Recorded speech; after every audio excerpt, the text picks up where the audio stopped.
جوجو سے درخواست کر کے اس نے آلیان کا ایک اسکیچ بنوا لیا تھا اور اب وہ یہ اسکیچ آلیان کو دینے جا رہی تھی، یہ کہہ کر کہ اس نے کئی ہفتوں کی محنت کے بعد اس کے لیے بنایا ہے، جبکہ وہ تو سیب ایسے بناتی تھی کہ پتہ نہیں چلتا تھا کہ سر پر اگی ہوئی کرکٹ کی گیند ہے یا ٹینس کی، یہ گیند کی شکل کی کوئی دوسری چیز، بس وہ کچھ بھی ہوتا سیب نہ ہوتا۔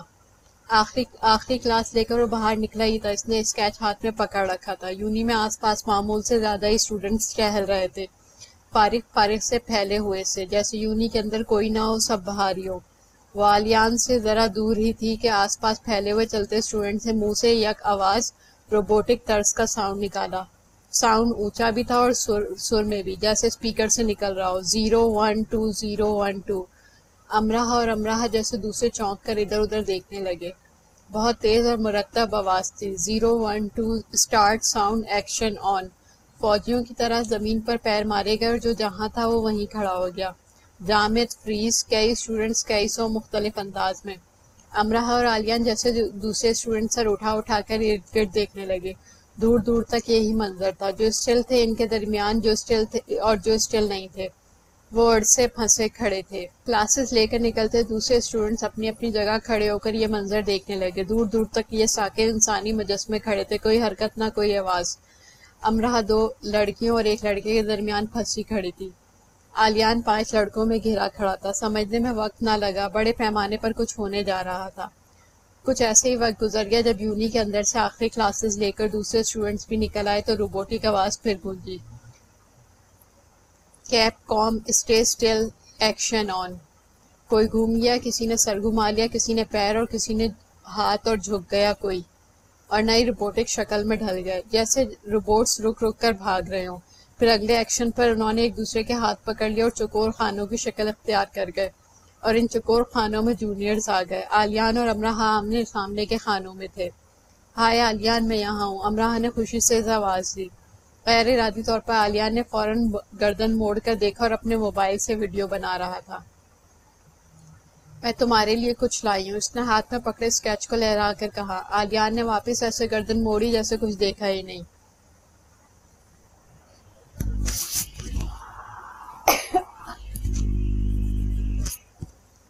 ایکشن آن کی ایک زوردار گونج اور پیروں کی دھمک چکور خانے تکون کی شکل اختیار کر چکے تھے۔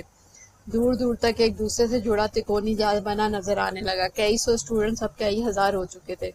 دوسرے اسٹوڈنٹس آہستہ آہستہ اس میں شامل ہوتے جا رہے تھے۔ یونی کے کھدروں سے نکل کر انہوں نے یقیناً اس کی مشق کی تھی۔ کال دور سے بھاگتا ہوا آیا اور ایک تکونی ڈبے میں کود گیا۔ ایسا ہی دوسرے ان اسٹوڈنٹس نے کیا جو اس تکونی جال سے باہر کھڑے تھے۔ انہیں تو انتظار تھا اس لمحے کا۔ 012 اسٹے فوکس۔ اس بار وہ گھومے، ہاتھ چھوڑے، پھر ہاتھ پکڑے۔ اب وہ دائروں کی شکل اختیار کر چکے تھے، لاتعداد دائروں کی، ایک ساتھ جڑے دائروں کی۔ Stay focus, keep calm, it's tribute time. آوازیں اور بلند ہو گئی۔ ہاتھ چھوڑے، گھومے اور پکڑ لیے۔ پہلے سے بڑے دائرے بن گئے تھے۔ آلیان امراح ایک دائرے میں آ چکے تھے اور کال سامنے والے میں۔ اٹس ٹریبیوٹ ٹائم، آوازیں پیروں کی دھمک کے ساتھ گونج رہی تھی، اور پھر انہوں نے ان کے گرد گول گول گھومنا شروع کر دیا، فوجی مارچ کرنے کے انداز میں۔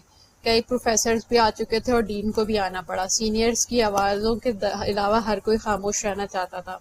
وہ کئی ہزار تھے اور جس انداز سے وہ یہ سب کچھ کر رہے تھے وہ قابل تحسین تھا۔ ان کی ریہرسل کی اڑتی اڑتی خبریں ان تک پہنچی تھی۔ ان کے گرد گول گول مارچ کرتے انہوں نے آواز کو ایک ساتھ ملا کر گانا شروع کیا۔ انہوں نے کامیاب ریہرسل کی تھی۔ ان کی آواز کورس میں تھی۔ We have paid our dues, time after time, but committed no crime and bad mistakes. We have made a few. We had our share of sand kicked in our face, but we have come through. And we mean to go on and on and on. We are champions. وہ گا رہے ہیں جو uni سے جا رہے ہیں۔ سارا جس سے سر پر زیادہ بال پسند نہیں، جیک جو ٹویٹ لینے میں مشہور اور واپس دینے میں بدنام، ڈیانا جسے روک کر پوچھنا پڑتا ہے کہ وہ لڑکی ہے یا لڑکا، ڈیوڈ جو گھنگریالے باروں کو آئرن کیے بغیر یونی نہیں آتا، عرفات جو صرف گرمیوں میں کپڑے دھوتا ہے، ڈینیل جو کلاس میں بھی ناک میں انگلی رکھتا ہے، اور جولیا جسے اپنے سفید چوہے کے بغیر نیند نہیں آتی، جوزف جو ہال میٹس کی کافی چرا لینے اور شیمپو میں مرچیں ڈالنے سے باز نہیں آتا، ڈیانا جسے دنیا میں وجود ہر رنگ اپنے بالوں میں کرنا ہے. مارک جسے ہر لڑکی اپنی مدد کے لیے دستیاب پاتی ہے اور ہر لڑکا غیر حاضر. لینڈا اپنے ہاتھ کے پکائے کھانے کھلا کھلا کر کئی ہال میٹس کو ہسپتال بھیج چکی ہے. اینڈرسن جو ہر رات ناشتہ اور ہر دن سویا پایا جاتا ہے. لیونٹ جسے برگر اور پیزا کی جگہ بھی کتابیں دکھائی دیتی ہیں. اور وہ سب کئی سے اسٹوڈنٹس جو ادھر ادھر کی پارٹیوں میں گھس کر کھا پی کر آ جاتے ہیں، جو یونی اور مانچسٹر کے کونوں خدروں میں صرف سیلفی لیتے پائے جاتے ہیں. وہ سب جنہیں پیزا بوائے پیزا ڈیلیور نہیں کرتے اور جنہیں پیزا پارلر میں گھسنے نہیں جاتا، وہ بھی جن کے نام اس فہرست میں لکھے جاتے ہیں، جنہیں دیکھتے ہی اسٹوڈنٹس بار کلب سے باہر نکال دیے جانے کا حکم ہوتا ہے. یہ سب یونی چک جا رہے تھے.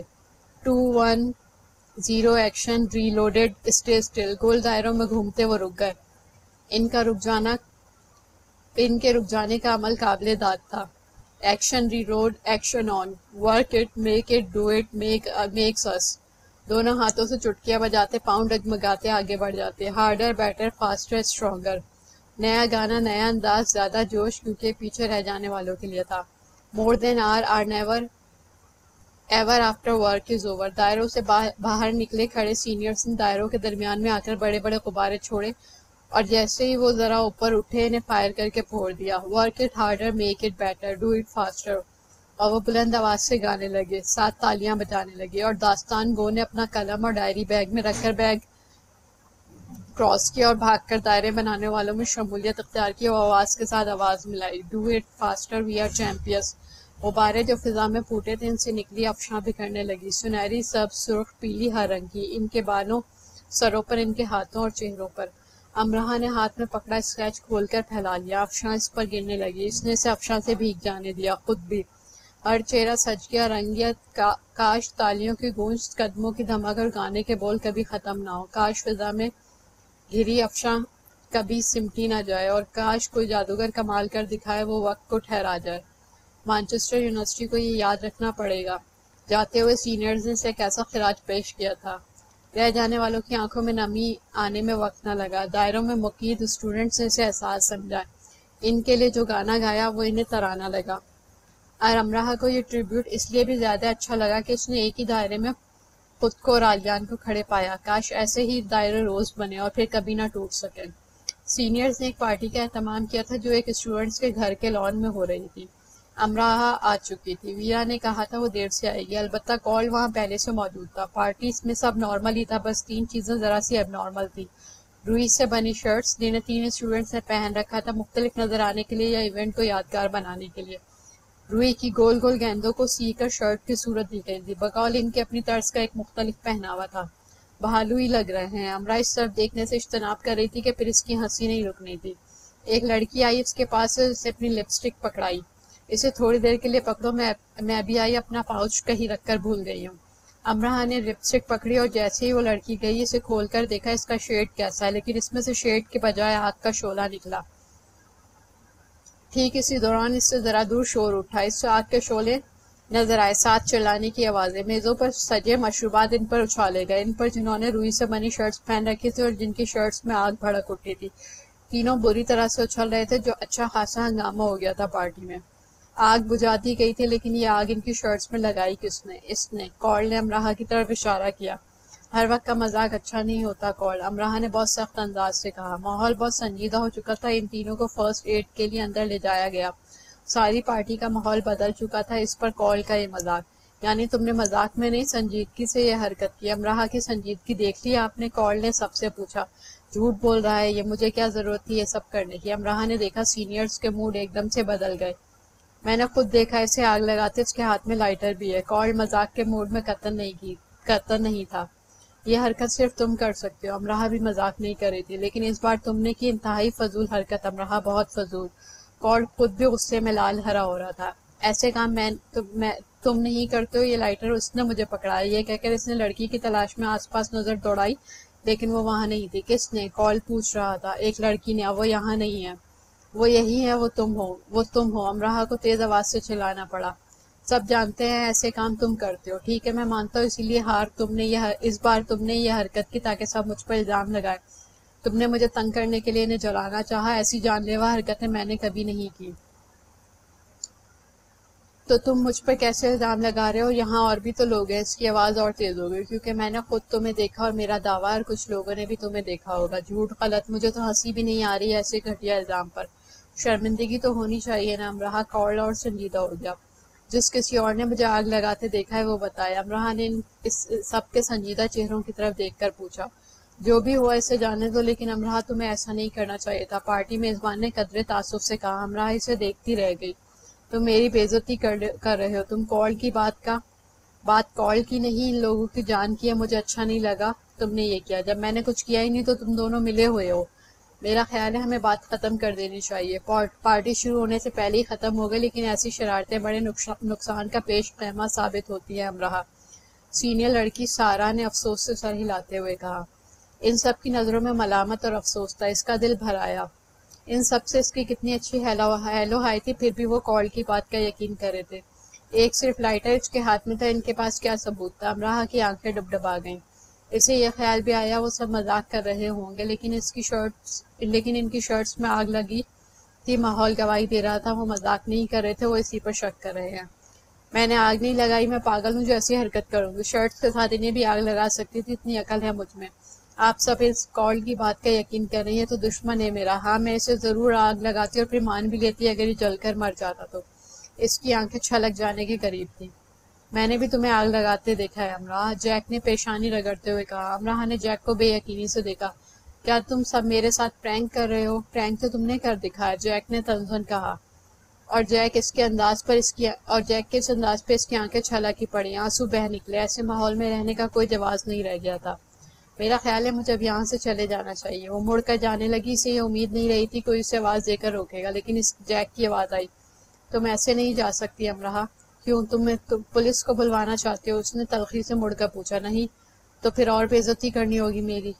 نہیں، تمہیں صرف اتنا بتانا ہے کہ تمہاری روتی صورت دیکھے بغیر ہم میں سے کوئی یہاں نہیں جانا چاہتا، وہ روئی کے بھالو بھی۔ جیک نے ہاتھ سے ایک طرف اشارہ کیا۔ تینوں بھالو نئی شرٹس میں بنے ٹھنے کھڑے دانت نکال رہے تھے۔ کال نے آنکھ ماری۔ انہیں میری مدد چاہیے تھی، میں نے انکار نہیں کر سکا۔ امراہ ان سب کی طرف دیکھ رہی تھی۔ آخر بڑھاپے میں ہمارے پاس کچھ تو اثاثہ ہونا چاہیے۔ ہمیں معاف کر دینا اور ہمیں یقیناً تم جانے والوں کو معاف کر دو گی۔ وہ ضرور جانے والوں کو معاف کر دے گی، لیکن انہیں یہ کبھی نہیں بتا سکے گی کہ انہوں نے اسے اس کیفیت کا شکار کر دیا۔ وہی پارٹی، وہی اسٹوڈنٹس، وہی ماحول، وہی پرینک اور ان کا وہی شکار۔ امراہ، لیکن وہ کہاں ہے؟ اس کی روتی صورت پر ہنس بھی نہیں سکا تھا۔ وہ جین اس کے سامنے آ بیٹھا تھا، جس مرد کی آنکھوں کو اتنے قریب سے اس نے پہلی بار دیکھا تھا۔ تو کیا وہ صرف ابتدا تھی؟ اس کے رونے پر فدا ہوا تھا، وہ اسے روتا نہیں دیکھ سکتا تھا۔ یہ سب اسے اب کیوں معلوم ہو رہا ہے؟ اس نے پہلے کیوں نہیں سوچا کہ ابتدا کہاں سے ہوئی تھی؟ وقت ایک بہروپیہ یہ ہمیں ڈھونڈ کر ایک نئے سوانگ میں ہمارے سامنے آ کھڑا ہوتا ہے۔ اس کا ہر سوانگ ہمیں محفوظ کرتا ہے، نہ محظوظ۔ وقت ایک ظالم بہروپیہ ہے۔ آخری لمحوں میں آلیان پارٹی میں آ چکا تھا۔ ہاں، اس نے محسوس کر لیا تھا وہ اس میں غلط نہیں ہو سکتی تھی، اور اگر اب بھی وہ دھاڑے مار کر رونا شروع کر دے گی تو کیا وہ عین سامنے آ کر بیٹھے گا؟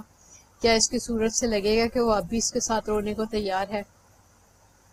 آلیان نے آخری منظر دیکھ لیا تھا، اس کی ڈبڈبائی آنکھوں کا، اور دیکھ کر فوراً اپنی نظریں پھیر لی تھیں۔ اگر وہ ایسا نہ کرتا تو اس کے عین سامنے جا کر کھڑا ہوتا، اور یہ ٹھیک نہ ہوتا، کیونکہ کل رات ہی تو اس نے مارگریٹ کے الفاظ اپنے ذہن میں نقش کیے تھے۔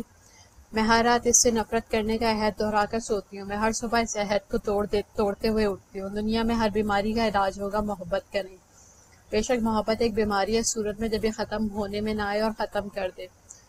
اور وہ خود ختم ہونا نہیں چاہتا تھا، وہ اس بے لگام جذبے کو ختم کرنا چاہتا تھا۔ وہ باقاعدہ مارگریٹ کی ڈائریاں پڑھنے لگا تھا، جنہیں درد کے احساس سے پڑھنے سے ڈر لگتا تھا پہلے۔ وہ ان لفظوں کو اپنے دل پر کندھا کر رہا تھا، جن لفظوں کو کسی نے رد کیے جانے کے کرب سے کشید کیا تھا۔ یہ عام لفظ نہیں تھے، یہ وہ احساسات تھے جنہیں لیے کوئی مر چکا تھا۔ آلیان مارگریٹ کو اب یہ ڈائریاں پڑھتے رہنا تھا۔ امراہ کی ڈائری کا ایک صفحہ۔ وہ سب چلے گا، اور اپنے ساتھ وقت کو لیے اور اس وقت کی یاد کو بھی۔ دنیا کے مختلف کونوں میں بکھرنے، کبھی دوبارہ نہ ملنے۔ میوزک بار، کلب اور کینٹین میں بیٹھ کر فٹ بال میچ دیکھنے والے اب گھروں کی خاموشی میں دیکھا کریں گے۔ میزوں پہ چڑھ کر جیت کا جشن منانے والے، کندھوں پر دوستوں کو اٹھا کر ہا ہو کرنے والے اب ایسی حرکتوں کو بچکانا سمجھیں گے۔ کاروں کی ریس لگانے والے، میوزک کنسرٹس کی ٹکٹوں کے لیے بھاگ دوڑ کرنے والے، پورا ہفتہ ویکینڈ کا انتظار کرنے والے، ہر ہفتے گھر جانے والے، ماماز بوائے اور بار بار بلانے پر بھی گھر نہ جانے والے، جمپر بوائز، سیکرٹ سوسائٹی کے سبھی، جیٹ لی، بروس لی، یہ سب چلے جائیں گے۔ ان کی اسٹوڈنٹ ڈائریاں گرد آلود ہو جائیں گی اور کسی اداس شام سڑک کے کنارے چلتے، دریا کے کنارے بیٹھے، کیفے میں کسی کا انتظار کرتے یا آتش دان کے قریب بیٹھ کر یونیورسٹی میں بنی کوئی فلم دیکھتے یہ گزرے وقت کو سوچ کر اداس ہو جایا کریں گے۔ سینئر پارٹی میں سب نے ایک ایک منٹ کی تقریر کی تھی۔ سب سے پہلے ویرا نے ان کے لیے ایک الوداعی روسی گانا گایا۔ میں نے اپنے کانوں میں انگلیاں دے لیں اور دور جا کر کھڑی ہو گئی، اس لیے جو ناپسندیدگی میں نے دل میں چھپا رکھی تھی اب وہ بھی باہر آنے لگی اور مجھے اس پر کوئی افسوس نہیں تھا۔ کال نے تقریباً اپنی تقریر میں کہا، اسے افسوس رہے گا کہ وہ ان میں سے چند ایک کو الو نہیں بنا سکا کیونکہ باقی الوؤں نے اس کا سارا وقت لے لیا تھا۔ آریان نے بہت کچھ کہا اور میں نے چاہا کہ وہ بس بولتا ہی رہے۔ اس نے کہا، میں تم سب کو تمہاری عادتوں سمیت یاد رکھوں گا، بھلا میں یہ کیسے بھول سکتا ہوں کیسے تم سب نے اپنی اپنی برتھ ڈے پارٹیز میں ایک ایک پاؤنڈ کے کیک سے 60-70 اسٹوڈنٹس کے پیٹ بھرے، پھر اترا کر اسے گرینڈ برتھ ڈے پارٹی کا نام دیا۔ تم میں سے اکثر نے جب بھی مجھے ٹویٹ دی میرے ہی ساتھ بیٹھ کر ساتھ کھا کر دی، یعنی آدھی، اور جب واپس لی پوری لی۔ اپنے خالی والیٹ مجھے دکھا دکھا کر تم سب مجھے خود پر ترس کھانے کے لیے کہتے رہے اور میں نے ترس کھایا بھی، اور جب میں نے اپنا خالی والیٹ تمہارے آگے کیا تو تم نے منہ بنایا، وہ بھی دی ہک جتنا بڑا اور ہرا۔ آلیان کے بعد میں کھڑی ہوئی میز پر تقریر کے لیے، اس کے بعد اور اس کے ساتھ میرا ہی نام آنا چاہیے تھا، اور میں نے کہا، مجھ میں سمیٹ لینے کا ہنر ہوتا تو تم سب کو چھوٹے چھوٹے بونے بنا کر ایک ڈبے میں سمیٹ کر اپنے ساتھ رکھ لیتی، کہیں نہ جانے دیتی۔ میری اس بات پر سب نے خوب تالیاں بجائیں۔ دیکھا میری تقریر ویرا کے روسی گانے سے زیادہ باکمال تھی۔ ویرا، اسے یہ یاد رکھنا چاہیے، امراہ بھی بڑی کام کی چیز ہے۔ پھر سائی آیا جو پورے 2 منٹ تک کھڑا روتا رہا، اس کی جگہ کال نے تقریر کی۔ میں نے ایک کتاب لکھ لی ہے جس میں تم سب کے راز عیاں کیے ہیں، جاتے جاتے سب 1000 پاؤنڈ میرے پاس جمع کرواتے جانا اور ایک کتاب میں سے اپنا نام اور راز کٹواتے جانا، ورنہ چند سالوں بعد اخبارات کی سرخیاں بننے، طلاقیں لینے اور دیوالیہ ہونے کے لیے تیار ہو جانا۔ شکریہ، نیک تمنائیں، سائی ان بھیس، کال۔ میں نے آلیان کو اسکیچ نہیں دیا تھا۔ ایگزامز کی تیاری کے دوران میں علی لرننگ میں کئی بار اس کے پاس سے جا کر پلٹ آئی، یہ سوچ کر کہ شاید وہ اپسیٹ ہو جاتا ہو اور اس کا رزلٹ خراب ہو جائے، کیونکہ ہر حال میں اتنا تو جان گئی ہوں کہ میں اس کے لیے ایک وبال بن گئی ہوں۔ سینئرز اور جونیئرز کے چند گروپ میں ایگزامز کے بعد کھیلوں کے مقابلے ہوئے تھے۔ کشتی رانی کے مقابلے کے دوران آلیان اور کال کی کشتی الٹ گئی تھی۔ اس وقت کنارے پر کھڑے میں نے خود کو ناک تک گہرے پانیوں میں ڈوبا پایا تھا، اس حالت میں مجھ پر بہت سے انکشافات ہوئے تھے۔ اسٹوڈنٹ یونین کے لیے رضاکار بنے، میں نے بھی جانے والے اسٹوڈنٹس کی چیریٹی کے لیے دیے جانے والے سامان کو اکٹھا کیا تھا، کتابیں، کپڑے، گھریلو استعمال کی دوسری چیزیں اور نہ جانے کیا کیا جو ان سالوں میں خریدتے رہے تھے اور اپنے ساتھ واپس نہیں لے جا سکتے تھے۔ اس سامان کو ہم نے نیلام کر دیا تھا۔ اوک ہاؤس سے اکٹھا کیے جانے والے سامان میں سے مجھے ایک ڈائری ملی جس پر سائی کے لیے لکھا تھا اور کوئی نام نہیں تھا۔ اگلے دن سائی کو دینے سے پہلے میں خود کو اس کی ورک گردانی سے روک نہیں پائی۔ ڈائری لکھنے والا بہت ہی حساس اسٹوڈنٹ تھا، اس نے خزاں میں گرنے والے پتوں پر بھی آنسو بہائے تھے۔ ڈائری کے آخری صفحات میں نے اپنا نام پڑھا اور اس کے آگے صرف اتنا لکھا۔ میں نے اسے روتے ہوئے دیکھا اور وہ بار بار اپنی آنکھوں کو مسول رہی تھی۔ مانچسٹر سے دور دنیا کے کسی حصے میں رہتے میں کبھی کبھی یہ ضرور سوچوں گا کیا وہ دونوں ایک ہو گئے تھے۔ ان سطروں نے میرے اندر کا سناٹا بھر دیا، پھر میرے وجود نے اندر ہی اندر ساری دنیا سے چھپ کر، خاص کر معاشرے اور روایت سے آلیان کا ورد کیا۔ میری آنکھ میں بہت خوبصورت مناظر قید ہیں۔ میں نے ماضی میں خود کو بہت کم مبہوت ہوتے پایا، لیکن جب آلیان کے بکھرے بالوں پر پلکوں پر افشاں گرنے لگی، گر کر ٹھہرنے لگی، تو میں نے مبہوت ہو جانے کا مطلب جان لیا۔ وہ چل رہا تھا، ان کے ساتھ گا رہا تھا، اپنے سر کو جھٹک رہا تھا۔ میں نے اس منظر کو تصویر میں جامد کیا اور خود کو اس کی آنکھوں کے قریب کر کے اس کی آنکھوں پر پلکوں پر پھونک ماری اور افشاں کو ہتھیلی میں قید کر لیا، اور پھر اپنی پوروں سے اس کی پلکوں کو چھو کر میں نے وہ افشاں سمیٹ لی۔ میں نے مٹھی بند کر لی۔ میری پشت پر ہزاروں سوال چیخ چنگاڑ کر رہے تھے، واویلا مچا رہے تھے، لیکن میں نے کسی کو نہیں سنا۔ میری مٹھی کو کھول کر میری افشاں چرائے جانے کی ہمت اب کوئی نہیں کر سکے گا۔ وہ ویڈیو بنانے میں مصروف تھا اور میں آنکھوں کی پتلیوں سے اس کی تصویریں لینے میں۔ مجھے کچھ خبر نہیں تھی کہ میرے آس پاس کیا ہو رہا ہے، اور مجھے اس سے مطلب بھی نہیں تھا۔ میں اسے چند بار سائیکل سے گرا چکی ہوں۔ میرا خیال ہے اب یہ صرف اتفاق ہے، لیکن دیکھنے والوں کا ماننا ہے صرف اتفاق نہیں۔ میں اس پر وضاحت نہیں دوں گی، میں وضاحتوں سے بچنا چاہتی ہوں۔ میری کلاس فیلو ٹریسا کا کہنا ہے کہ سوچیں آدھی خوشی نکل لیتی ہے، انسان کو پوری خوشی ملتی ہی کہاں ہے کہ وہ آدھی کو بھی کھو دے۔ میں اس پر بھی وضاحت نہیں دینا پسند کروں گی کہ میں ہاٹ راک جانے والے راستے پر خود کو کھڑا کیوں رکھتی ہوں، اور ہر رات پیغامات لکھ کر انہیں سنبھال لینا میں نے اپنا معمول کیوں بنا لیا۔ میں سمجھتی ہوں کہ اپنی ذات کا حساب کتاب اگر ہم کسی اور سے نکلواتے ہیں تو ہمیشہ جواب غلط نکلتے ہیں، اور خود ہی حساب کتاب کو کرنے کی اجازت نہیں دی جاتی۔ میں نے اب اجازت کے لیے بغیر اپنی ذات کے سارے سوالات حل کر لیے اور جوابات میں آلیان کو نکلتے پایا ہے۔ گوشوارہ امراہ بنام آلیان۔ ڈائری کے ان آخری صفحات تک آتے آتے میں نے سوچنا کم کر دیا ہے، کیونکہ اگر میں نے ایسا کرنا شروع کیا تو مجھے اپنی مٹھی کھولنی پڑے گی اور میری افشاں اڑ جائے گی۔ آلیان کی ڈائری کا ایک صفحہ۔ میرے بہت سے ہال میٹس، یونی فیلوز اور دوست جا چکے ہیں، اور ایسا پہلی بار ہوا ہے کہ میں سہم گیا ہوں۔ میرا مانچسٹر، میری دنیا ماما سے آباد ہے، لیکن اس بار مجھے دنیا خالی خالی لگنے لگی ہے۔ کیا یہ ان سب کے جانے سے ہوا؟ میں نے خود کو فضول کام کرتے بھی پایا، سڑک پر چلتے بسوں اور کاروں کو گنتے، لوگوں کے چہروں پر نہ جانے کیا تلاشتے اور ان کے چلنے کے انداز اور جوتوں کی بناوٹ پر غور کرتے۔ کبھی کبھی مجھے لگتا ہے میں بے مقصد زندگی گزار دوں گا اور عملی طور پر کچھ بھی نہیں کر سکوں گا۔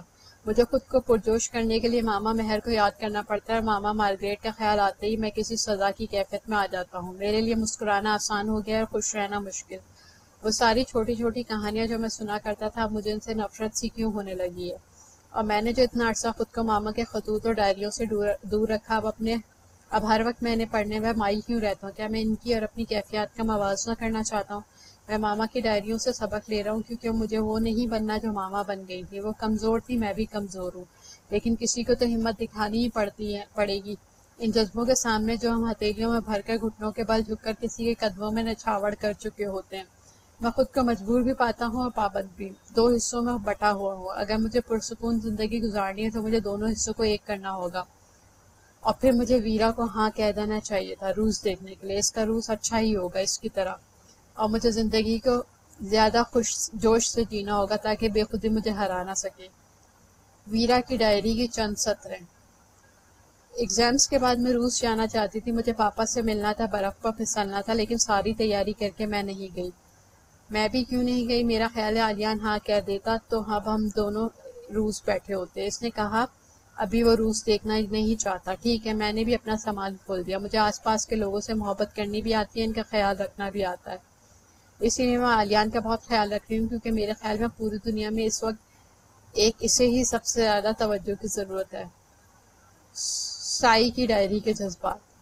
امراہ نے جو ڈائری مجھے دی اسے پڑھ کر میں کئی راتیں سو نہیں سکا۔ وہ ایک ایسے اسٹوڈنٹ کے احساسات سے بھری ہوئی تھی جو کئی سالوں تک یہ فیصلہ کرنے میں ناکام رہا تھا کہ اسے اپنے دوست سے محبت کرنی ہے یا صرف لگاؤ۔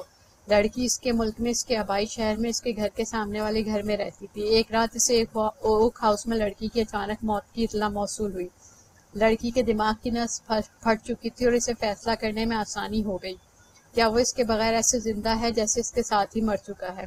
کچھ فیصلے صرف دائمی جدائی کے ہاتھوں ہی طے پاتے ہیں، اس سے پہلے خبر ہوتی ہے نہ احساس۔ اور میں بہت سے لوگوں کو یہ احساس دلانے کی کوشش کر رہا ہوں کہ ٹھیک وہ تحریر پڑھنے کی کوشش کریں جو کوئی آپ کی ذات میں رقم کر گیا ہے۔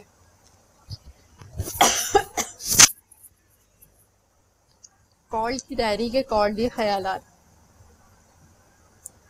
کبھی کبھی میرا دل چاہتا ہے میں کال کا گلا دبا کر اسے ختم کر ڈالوں کہ کیسا بیکار ہے کال کہ وہ جارج میری پوری 11 ٹویٹس لے کر بھاگ گیا، اور جینا جس نے مجھ سے کہا تھا کہ وہ جاتے ہوئے مجھے اپنی کار دے کر جائے گی اگر پروم نائٹ کی متوقع کوئین کا ڈریس یا منہ میں کسی طرح سے بگاڑ دوں یا اسے پروم نائٹ میں آنے کے قابل نہ چھوڑوں تو میں نے دوسرا کام کر دکھایا اور فوڈ پوائزن سے اسے پروم نائٹ سے دور رکھا، اور جینا اپنا بوریا بستر اور کوئین کراؤن سمیٹ کر کار سمیت مجھ سے دور ہو گئی۔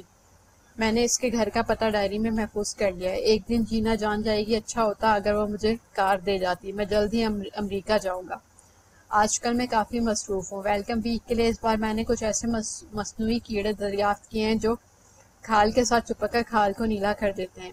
یہ وہی کیڑے ہیں جنہیں دیکھتے ہی لڑکیاں اچھلنے اور پھدکنے لگتی ہیں، اور اس بار میں نے پہلے سے زیادہ طاقتور بیٹری فکس کی ہے، صرف اتنی طاقتور جب تجربے کے طور پر میں نے شاویز کو اس سے چھوا تو وہ اچھل کر دور جا کھڑا ہوا اور اس نے اقرار کیا کہ اس کی آنکھوں کے سامنے اندھیرا چھا گیا تھا، اور کچھ بھی آلات ہیں لیکن ان پر ابھی کام کر رہا ہوں۔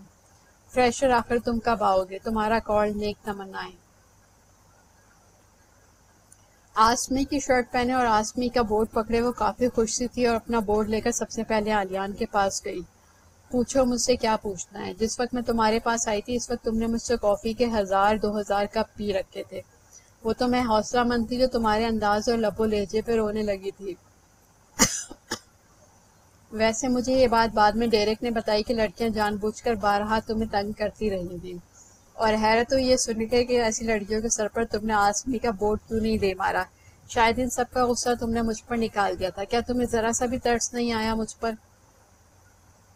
اچھا ایسا کرو میرے ساتھ کھڑے ہو جاؤ، میں تمہیں بتاتی ہوں کہ جب مجھ جیسی ڈری سہمی اور بیچاری سی لڑکی آتی ہے تو اس سے کیسے ڈیل کیا جاتا ہے، اور اگر اسے اس جگہ تک چھوڑ آیا جائے جہاں جانے کے بارے میں وہ پوچھ رہی ہو تو ہماری عظمت و شان میں کمی نہیں آتی۔ ویسے آج بھی کافی پی کر ہی نکلے ہو نا؟ ٹھیک ہے، آج تو ضرورت ہے، ضرورت بھی کیا ہے، سب سے نرم کوئی سے بات کرنے کی۔ وہ اس کے ساتھ کھڑی بولتی جا رہی تھی۔ ایک اسٹوڈنٹ عالیان کے پاس اس سے کچھ پوچھنے لگا، ہاتھ کے اشارے کے ساتھ وہ اس اسٹوڈنٹ کے ساتھ چلنے لگا اور دور چلا گیا۔ اس دوران ایک ایشیائی لڑکی اس کے پاس آئی اور کافی دیر تک اس کا سر کھاتے رہی۔ یا تو اس لڑکی میں بولنے کی طاقت بہت زیادہ تھی یا اس نے سمجھ رکھا تھا کہ دوسروں میں سننے کا حوصلہ بے مثال ہے۔ وہ کافی تفصیل سے یہ بتانے لگی کہ کن خطرناک مراحل سے گزر کر اس کا داخلہ یونی میں ہوا، کیونکہ اس کے دادا مان ہی نہیں رہے تھے۔ ایک دوسری لڑکی آئی اور کھڑے کھڑے یونیورسٹی کے بارے میں جان لینا چاہا، حتیٰ کہ اس نے یہ سوال بھی پوچھ لیا کہ اسٹوڈنٹ یونین کے صدر کا انتخاب کن مراحل سے گزر کر کیا جاتا ہے اور معزول کن مراحل سے گزر کے۔ اور کچھ کا خیال تھا کہ آسمی سب بتا سکتے ہیں، یہ بھی کہ آکسفورڈ سے بس کہاں سے کہاں لے کر جاتی ہے، اور یہ بھی کہ کینٹین میں برگر کتنے کا اور کتنے کا کافی کتنے کی۔ ایک نے یہ بھی پوچھ لیا کہ اس کی دوست ٹمی کہاں ہوگی اس وقت یونی میں۔ کسی کا سوال صرف اتنا سا تھا کہ کس طرح کی ڈریسنگ کر کے آنے سے وہ یونی میں جلد مشہور ہو جائے گی۔ تو ایک سال پہلے عالیان نے اس کے ساتھ بالکل ٹھیک کیا تھا، کیونکہ ہر برداشت کی ایک بلاخر حد ہوتی ہے۔ تو جس مقام سے وہ گزرا اس مقام سے وہ گزرے گی تو جان پائے گی کہ حقیقتاً کیا ہوتا ہے، پھر کیا محسوسات کیے جاتے ہیں۔ جیسمین، یہ تمہاری گردن پر کیا ہے؟ گہرے سرخ بالوں والی لڑکی نے چلانے میں کنجوسی برتی نہ احتیاط، دونوں امراہ سے ذرا دور کھڑی تھی۔ جیسمین نے تڑپ کر سرخ بالوں کی طرف دیکھا۔ کیا ہے میری گردن پہ؟ او مائے، تمہاری گردن تو نیلی پڑ گئی ہے، چھوٹا سا کیڑا تو زہریلا لگتا ہے۔ اف، یہ تو تمہاری گردن سے اتر ہی نہیں رہا، اور یقیناً اس نے اپنا ڈنک تمہاری گردن میں گاڑ دیا ہے، زہر پھیل رہا ہے تمہاری گردن میں۔ یہ سن کر جیسمین نے چلانے میں اپنی دوست کو بھی پیچھے چھوڑ دیا۔ ان دونوں کے تاثرات دیکھ کر نہ چاہتے ہوئے بھی امراہ کی ہنسی نکل گئی۔ ان سب میں یہ خاموش معاہدہ طے تھا کہ کال کے بارے میں کوئی اپنی زبان نہیں کھولے گا۔ ایک اسٹیریو ٹائپ لڑکا آیا اور اس کے سر کے بال زمین پر گول گول پنکھے کی طرح گھومنے لگا۔ اس نے ہاتھ، کانوں، ناک، بھووں، زبان اور گلے میں زیورات کی کئی اقسام پہن رکھی تھی۔ قریب وہ جوار والوں کو ہوا دینے سے جب وہ فارغ ہو چکا تھا تو آسمی امراہ کے پاس آیا۔ ہائے، میں فیفی ہوں۔ اچھی بات ہے، میں میمی ہوں۔ امراہ اس کے زیورات دیکھ رہی تھی۔ مجھے ڈین سے ملنا ہے۔ کیا انہیں تم سے ملنا ہے؟ میرا مطلب ہے ڈین سے ہی کیوں؟ ایسے ہی سوچ رہا ہوں کہ پہلے ذرا بڑے لوگوں سے شروعات کروں۔ کس چیز کی شروعات؟ ملنے کی۔ کیوں، کیا تمہیں انہیں اپنے زیورات میں سے کچھ عنایت کرنے کا ارادہ رکھتے ہو؟ ویسے وہ زیورات نہیں پہنتے۔ تمہیں کسی نے نہیں بتایا تو میں بتا دوں کہ تمہاری حصے مزہ انتہائی بکواس ہے۔ وہ غصہ ہو گیا۔ شکریہ بتانے کے لیے، تمہیں غصہ کرنے کی ضرورت نہیں۔ ایسے تمہارے زیورات ٹوٹ کر جھڑ سکتے ہیں۔ آؤ میرے ساتھ، ڈین بھی تمہارے ہی انتظار میں ہوں گے۔ میں چند اور اسٹوڈنٹس کو بھی ان سے ملوا چکی ہوں۔ ویلکم ویک پر تو وہ خاص فریشر سے ملتے ہیں۔ اسے لے کر وہ ڈین یعنی کال کے پاس آئی۔ کال، یہ ڈین سے ملنا چاہتے ہیں۔ کال نے سر ہلایا۔ ٹھیک ہے، آئیے جناب۔ جائیے جناب۔ امراہ زیر لب ہنسی سے یقین تھا کہ وہ سر کے بل گھومنا چھوڑ دے گا یا ڈین سے ملنے کا خیال اس کے سر سے نکال دے گا۔ دو میں سے ایک کام ضرور ہوگا۔ اس بار فریشر میں نمونوں کی بھرمار تھی، جیسے کہ ایک لڑکی کو دیکھ کر کچھ ایسا لگ رہا تھا جیسے پیرس فیشن ویک کے ریمپ سے چلتی سیدھی یونیورسٹی آ گئی ہو۔ اور ایک نے کانوں میں اتنے بڑے بڑے بندے اور کلائیوں میں ایسے ایسے کڑے پہن رکھے تھے کہ گمان ہوتا تھا کہ کرتب سازوں کے آلات فن چرا لانے کا شغل رکھتی اور چند فریشر کو دیکھ کر امراہ کی سمجھ میں نہیں آیا کہ وہ کیا ثابت کرنا چاہ رہے ہیں کہ دنیا ایک جنگل ہے اور ہم اس کے باسی یا یہ کہ اب بہت رہ لیا اس قدیم سے دنیا میں، چلو اب کسی اور سیارے کی طرف چلیں، یا شاید یہ ثابت کرنا چاہ رہے تھے کہ میں انسان بنے رہنے سے تھک گیا ہوں، جب سے پیدا ہوا ہوں میں انسان ہی ہوں، اب مجھے کوئی اور مخلوق ہونے کا شرف بھی حاصل کرنا چاہیے۔ ڈیرک آیا اس کے پاس، میری جگہ کھڑی ہو، کیسا لگ رہا ہے، کہہ کر دانت نکالے۔ کچھ نہیں بتا سکتی، کاش میری بھی ناک لمبی ہوتی تو میں اپنے احساسات جان پاتی۔ ہاں ہاں ہاں، جس طرح تم میری ناک کو گھور رہی تھی، میں نے اس رات سنجیدگی سے ناک کی سرجری کروانے کے بارے میں سوچا تھا، پھر سوچنا کیوں ترک کر دیا۔ اس نے دانت نکالے، اسے ایک چاکلیٹ ٹویٹ دے کر تھوڑی گپ شپ لگا کر وہ چلا گیا۔ ویلکم ویک کا آخری دن تھا۔ معمول سے زیادہ اسٹوڈنٹس کا رش تھا کہ انتہائی ہائی فائی ڈریسنگ میں آنکھوں پر چشمہ لگائے کسی معروف و معروف ہیئر اسٹائلسٹ سے بال بنوائے ایک لڑکا اسٹارڈم کی دھول اڑاتے 4 عدد کالے پینٹ کوٹ اور چشمے چڑھائے گارڈز کے نغمے میں یونی کے اندر آیا۔ اس کے آگے پیچھے فوٹوگرافرز کا ہجوم تھا جو دھڑا دھڑ اس کی تصویریں بنا رہے تھے۔ امراہ منہ کھولے دیکھتی ہی رہ گئی۔ وہ دیکھ رہی تھی کیا وہ اتنا ہی خوبصورت ہے ہمیشہ سے؟ اگر گارڈز اور فوٹوگرافر اس کے گرد نہ بھی ہوتے تو بھی وہ ہجوم کو روک لینے کا کمال رکھتا تھا۔ وہ اس کا فیورٹ سپر اسٹار سے کچھ فاصلے پر ہی تھا۔ کیا یہ سچ تھا؟ فریشر جہاں کھڑے تھے وہاں کھڑے رہ گئے، خاص کر افریقی، ایشیائی، چھوٹے اور ترقی پذیر ملکوں کے اسٹوڈنٹ اس خوبصورت اور مشہور انسان کو گردنیں اٹھا اٹھا کر دیکھنے لگے جس کی تصویریں کھینچنے کے لیے فوٹوگرافرز مرے جا رہے تھے، اور ان کے پیچھے مائک ہاتھ میں لیے ٹی وی چینلز کے رپورٹر لائیو کوریج دے رہے تھے۔ مسٹر جین نے مانچسٹر یونیورسٹی میں پڑھنے کا فیصلہ کر لیا ہے۔ وہ ایک دانشمندانہ فیصلہ ہے، لیکن میں تھوڑا تشویش میں مبتلا ہوں کہ کیا یونیورسٹی انتظامیہ ان کے لاکھوں فینس کو یونیورسٹی تک آنے سے روک سکے گی؟ مجھے خدشہ ہے وہ ایسا نہیں کر سکے گی۔ مائک ہاتھ میں لیے ٹی وی پر رپورٹر اپنی پونی ٹیل ہلا ہلا کر تیز تیز بول رہی تھی۔ پینٹ کی ایک جیب میں ہاتھ ڈال کر وہ کھڑا ہو گیا، یونی کو سر اٹھا کر دیکھنے لگا، اور ایسا کرتے اس نے گردن کو ایسا خم دیا کہ امراہ سانس لینا بھول گئی۔ اپنے سارے ضروری کام چھوڑ کر فریشر انہماک سے مسٹر جین کو دیکھ رہے تھے۔ یہ کوئی فلم سٹار ہے یا شاہی خاندان کا فرد، کسی بڑے لیکن غیر معروف ملک کا متوقع شہزادہ، کوئی فٹ بالر، سنگر جسے فی الحال وہ نہیں جانتے؟ ہاں وہ نہیں جانتے۔ فریشر نے مزید وقت ضائع کرنا فضول سمجھا اور پاگلوں کی طرح معروف مسٹر جین کی موبائل سے تصویریں اور ویڈیو بناتے گئے تاکہ اپنے ملکوں کے مقامی اخبارات کو دے سکیں اور سوشل میڈیا پر وائرل کر سکیں۔ اس دوران لڑکیوں کا ٹولہ چلتا ہوا اس کی طرف لپکا۔ گارڈز نے لڑکیوں کو دور سے روک دیا۔ آنے دینے، اس نے ہاتھ سے اشارہ کیا۔ لڑکیوں نے خوشی سے بے ہوش ہونے سے پہلے اپنے اپنے ہاتھ آٹوگراف کے لیے آگے کیے، اور لڑکے لڑکیاں بھی آنے لگے اور گارڈز کا حلقہ توڑنے کی کوشش کرنے لگے۔ اب تو کوئی شک ہی نہیں رہ گیا تھا، فریشر بھی آگے بڑھے، وہ بے چینی اور جوش کا شکار تھے۔ کوئی ابہام نہیں رہ گیا تھا، وہ خوش ہیں کہ کوئی اسٹار ان کی یونی میں ان کے ساتھ پڑھے گا، وہ بھی اس کے ساتھ فریشر ہے۔ ان کے فینس نے ان پر ہلہ بول دیا۔ ویل، ایسے ماحول میں یہ صرف پڑھ نہیں سکیں گے یا پڑھنے نہیں دیں گے، لیکن یہ قابل تعریف ہے کہ مسٹر جین نے اتنی کامیابیاں سمیٹ لینے کے بعد بھی پڑھنے کا فیصلہ کیا۔ پونی ٹیل والی ہی آواز میں رپورٹنگ جاری تھی۔ اس کی آواز اتنی تیز تھی کہ فریشر کا آدھا مجمع آرام سے سن رہا تھا۔ اسی کی طرح اس کی دوسری رپورٹر دوسری طرف کھڑی تیز آواز میں رپورٹنگ کر رہی تھی۔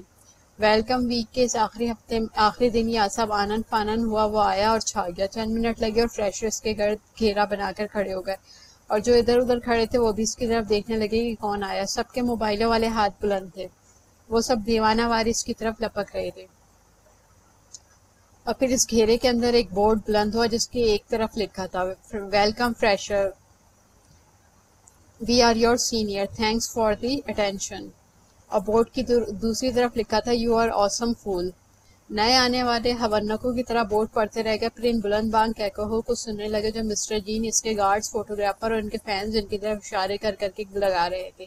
خفت ان کے چہروں پہ لکھی تھی۔ سینئرز نے انہیں آتے ہی دھر لیا اور انہیں بتا دیا ذرا بچ کے ہمیں بچے نہ سمجھنا۔ جب فینس آلیانس سے آٹوگراف لے رہے تھے تو وہ بھی فوراً اس کے پاس گئی اور ایک سادہ کاغذ اس کے سامنے کیا تھا۔ اس پر اپنا نام لکھ دو۔ امراہ نے اس کے سامنے کھڑے ہو کے بہت خوش ہوتے ہوئے کہا۔ کیمروں کے فیک فلیشرز ان دونوں پر پڑ رہے تھے اور اس انسان کے سامنے کھڑی تھی جو پوری انہیں کی توجہ کا مرکز بنا ہوا تھا۔ آلیان نے کاغذ پہ ایسے ہی چند لکیریں کھینچ دی۔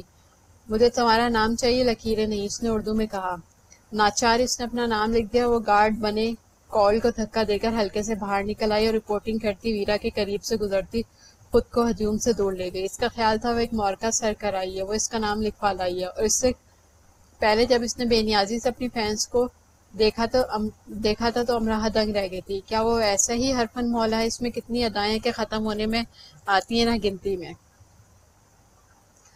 جب وہ اس کا نام لکھوا لے گئی تو علیان کو لگا وہ اس کا مذاق اڑا گئی ہے، اور اب اسے یہ زیادہ شدت سے لگنے لگا تھا کہ وہ اس کا کھلونا ہے۔ جب بھی چاہا کھیل لیا ورنہ توڑ دیا، اور پھر جوڑنے کے لیے آ گئے۔ انہوں نے نئے آنے والوں کو الو بنایا، وہ سب ہنس رہے تھے۔ یہ علیان کا ظاہر تھا لیکن اندر سے وہ خاموش تھا۔ وہ سوچ رہا تھا ایک مذاق تو اس کے ساتھ بھی ہوا تھا جو اتنا عملی تھا کہ اسے بے عمل کر ڈالا تھا۔ میں نے اسے انکار کر دیا، مجھے مسلمان سے شادی کرنے میں دلچسپی نہیں تھی۔ پھر میں نے ہر رات جاب سے واپسی پر اسے اپنے راستے میں کھڑے پایا، ہر رات ہر صبح وہ مجھے دیکھتا رہتا اور میں اس کے پاس سے گزرتی جاتی۔ وہ اتنا مستقل مزاج ہے کہ میرے انکار پر بھی میرے راستوں میں کھڑا رہتا ہے، میرے ساتھ بس میں سفر کرتا ہے، خریداری کے دوران میرے آس پاس رہتا ہے، اور پھر کتنے ہی مہینوں بعد جب میں نے اسے وہاں صرف ایک دن کھڑے نہیں پایا تو میں نے اپنی آنکھوں کی روشنی کم ہوتے ہوئے محسوس کی۔ اس کا وہاں کھڑے رہنا کیوں ضروری تھا، اور اس کے وہاں نہ ہونے سے دنیا میں کچھ باقی کیوں نہ رہا؟ اب میں نے سر اٹھا کر آسمان کی طرف دیکھا، خدا کی تلاش میں کہ وہ مجھے بتائے کہ کیا ایسا ہی ہے۔ میں گھر واپس آ گئی اور رات صدیوں پر محیط ہو گئی۔ پلکوں کی جنبش کے سوا میرے وجود نے حرکت نہ کی۔ مجھے اس سے محبت نہیں ہو گئی تھی لیکن وہ میرے لیے ضروری ہو گیا تھا۔ اب اگر وہ مجھے صبح شام دیکھنے نہیں ملے گا تو میری بینائی پر اثر پڑے گا۔ اب اگر اس کا سایہ میرے پیچھے پیچھے نہ رہا تو میرا وجود بے سایہ ہو جائے گا۔ اس رات میں نے پہلی بار سوچا اسے ہاں کہہ دینے میں مجھے تعامل کیوں ہے؟ کیا میں مغرور ہوں؟ کیا میں بہت خوبصورت ہوں یا کوئی اور فرق غالب ہے؟ لیکن دو انسانوں کی پہلی شناخت انسان ہونا ہوتا ہے۔ اس رات صرف پلکوں کی جنبش پر اختیار نہ کرتے ہوئے میں نے یہ فلسفہ گھڑا، اور یہ میری اپنی قابلیت تھی یا اس شخص کی قوت کہ میں نے ایسا فلسفہ خود کو سکھا دیا، یا وہ الزام ٹھیک ہے جو ایک جذبے پر لگایا جاتا ہے کہ محبت سب جائز کروا لیتی ہے۔ میں نے ولید کو خود پر جائز ہوتے دیکھا، میں نے یہ خود سے نہیں کیا، بس یہ ہو گیا۔ محبت دنیا میں سب سے بے اختیار جذبہ ہے، یہی اس کی سب سے بڑی خرابی ہے۔ عالیہ نے مارگریٹ کی ڈائری کو دکھ و تیش سے بند کر دیا اور گہرے گہرے سانس لینے لگا۔ کتنا مشکل تھا مارگریٹ کے لکھے کو پڑھنا، جو اس پر گزر رہا تھا، اور پھر اس سے گزرنا اور اپنی زندگی کو خوفناک حد تک مارگریٹ کی زندگی سے مماثل پانا۔ عالیہ نے کئی بار امراہ کو اپنے راستوں میں کھڑا دیکھا تھا، وہ ایسے ظاہر کرتا جیسے اسے دیکھا ہی نہیں۔ اسے یقین تھا اس شخص اور اس امراہ میں ایک جیسی خامیاں اور خوبیاں، پہلے جکڑ لینا پھر جھٹک دینا، پہلے ہنسانا پھر رلانا، پہلے اپنے ساتھ رکھنا پھر اپنے بغیر مردہ کر جانا۔ یہ لوگ ایک جیسے ہوتے ہیں، برباد کر دینے والے لوگوں کی رمزیں ایک جیسی ہوتی ہیں۔ یہ سراب ہوتے ہیں اور ان کے پیچھے بھاگو، انہیں پالو اور پھر یہ دلدل بن جاتے ہیں۔ ان میں دھنس کر دم توڑ دیا جائے، یہ یہی چاہتے ہیں۔ تو مارگریٹ کی زندگی میں آنے والا شخص اور اس کی زندگی میں آنے والی لڑکی دونوں ایک جیسے ہیں۔ اپنی منتشر ذہنی حالت میں نے خود کو کئی بار یہ کہتے پایا، کسی ضروری کام کی طرح میں اسے خود کو بھولنے نہ دیا۔ امراہ پر ترس کھا عالیہ، سائی نے بھانپ لیا کہ وہ بڑی تبدیلی سے گزر رہا ہے۔ سائی، تمہیں ہر وقت اس کا وکیل بنے رہنے کا شوق کیوں ہے؟ تم غلطی پر ہو، وکیل میں تمہارا ہوں۔ خود کو دیکھو عالیان بڑی، تم کس کو دھوکہ دے رہے ہو؟ دھوکے ہی سے تو نکل آیا ہوں۔ یہ سال بھی گزر جائے گا، وہ چلی جائے گی تو چلی جائے، جب چلی جائے گی تب بھی اتنی آسانی سے کہہ سکو گے؟ بالکل، دیکھو وہ ایک مختلف ماحول سے آئی ہے۔ مارگریٹ کا شوہر بھی مختلف معاشرے سے آیا تھا۔ سب خودغرض اور بے حس لوگ ایک جیسے ماحول اور معاشرے سے آتے ہیں۔ اس کے خیالات کتنے واضح ہو گئے تھے، وہ بے حس نہیں ہے۔ ٹھیک ہے تو پھر میں ہوں۔ تمہیں اس پر اتنا غصہ، یاد رکھو غصہ اپنوں پر ہی ہوتا ہے۔ اپنا وہ ہوتا ہے سائی جو رحم دل ہوتا ہے۔ اور امراہ، ٹھیک ہے سنو کہ امراہ کیا ہے۔ وہ جانتی تھی کہ میں اس کے لیے کیا جذبات رکھتا ہوں۔ بیوقوف نہیں تھی وہ، مجھ سے دور کیوں نہیں ہوئی؟ اس نے مجھے روک کر یہ کیوں نہیں کہا کہ تم ایک غیر مسلم عورت کے بیٹے ہو، تمہارے باپ کی خبر نہیں، مجھے تم سے تعلق نہیں رکھنا؟ اگر ماما نے میری تربیت نہ کی ہوتی، اگر میں نے صبر کا درس نہ لیا ہوتا تو جانتے میرے ساتھ کیا ہوتا؟ میں ذہنی انتشار کا شکار ہو کر پاگل ہو جاتا۔ مجھے بیوقوف بنا کر میرے ساتھ ایسا سلوک کیا گیا۔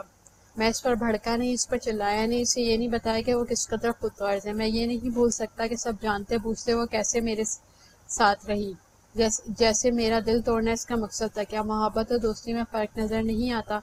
نظر آتا ہے، صاف نظر آتا ہے۔ اگر دوستی ہی تھی تو صرف اسی دوستی کا لحاظ کر کے وہ میری کچھ تو عزت کرتی۔ ویرا کے سامنے اس نے میری ماں کی کیسے بے عزتی کی ہے؟ احترام وہ ہوتا ہے جو تنہائی میں بھی کیا جائے، جو دل و دماغ کی سوچوں میں بھی کیا جائے۔